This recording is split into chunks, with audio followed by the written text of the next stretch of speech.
ধর্মীয় উপাসনালয় ও ঘরবাড়িতে হামলার প্রতিবাদে শাহবাগ মোড়ে অবস্থান কর্মসূচি পালন করেছে হিন্দু জাগরণ মঞ্চ। সেখান থেকে বিস্তারিত জানাচ্ছেন আমাদের সহকর্মী সাব্বির আহমেদ। সাব্বির, আপনি জানাবেন অবরোধ কর্মসূচি নিয়ে কি বলছে হিন্দু সম্প্রদায়ের নেতারা এবং এর প্রভাবে আশেপাশের এলাকায় যানজট দেখছেন কিনা বা কেমন দেখছেন?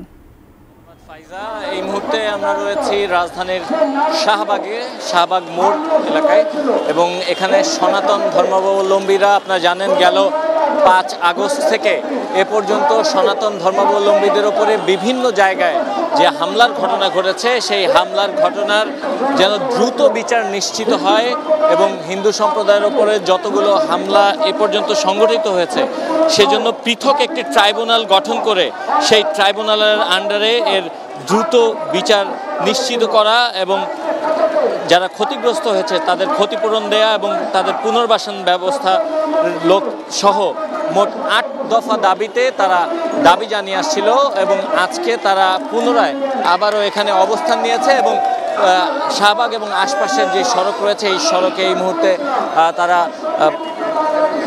অবস্থান নিয়েছে এবং অবস্থান নিয়ে আশপাশে যে যান চলাচল সেই যান চলাচল এই মুহূর্তে বন্ধ রয়েছে। আজকে মূলত বাংলাদেশ হিন্দু জাগরণ মঞ্চ এই সংগঠনটির ব্যানারে এখানে সর্বস্তরের মানুষ যারা হিন্দু সম্প্রদায়ের রয়েছেন বিভিন্ন জায়গা থেকে বিভিন্ন সংগঠনের যারা প্রতিনিধিত্ব করেন তারা এখানে এসে উপস্থিত হয়েছেন এবং তারা এখানে অবস্থান করছেন। তাদের যে 8 দফা দাবি সেটি আমি আপনাদেরকে একটু জানাতে চাই।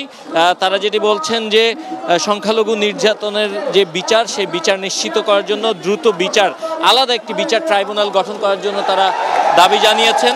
এলো ভিশন মুশকিল আসান অফার, যে কোনো ব্র্যান্ডের পুরনো ফ্রিজ নিয়ে চলে আসুন ভিশন শোরুমে আর নিয়ে যান নতুন ভিশন ফ্রিজ 20% পর্যন্ত ছাড়। পাশাপাশি সংখ্যালঘুদের যে সুরক্ষা আইন এমন একটি আইন প্রণয়নের তারা দাবি জানাচ্ছেন এবং সংখ্যালঘু বিষয়ক পৃথক একটি মন্ত্রণালয় তারা গঠনের জন্য দাবি জানাচ্ছেন। পাশাপাশি সংখ্যালঘু হিন্দু ধর্মীয় কল্যাণ ট্রাস্টকে হিন্দু ফাউন্ডেশনে উন্নীত করতে হবে এবং বৌদ্ধ খ্রিস্টান ধর্মীয় কল্যাণ ট্রাস্টকেও এই ফাউন্ডেশনের উন্নীত করতে হবে।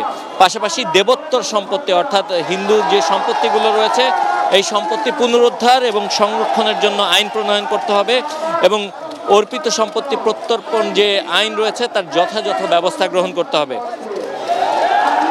এবং সরকারি বেসরকারি বিশ্ববিদ্যালয় ও বিশ্ববিদ্যালয় কলেজের সংখ্যালঘু শিক্ষার্থীদের জন্য যে উপাসনালয় সেগুলো নির্মাণ এবং প্রতিটি হোস্টেলে প্রার্থনা কক্ষ বরাদ্দ করার দাবি তারা জানিয়েছেন।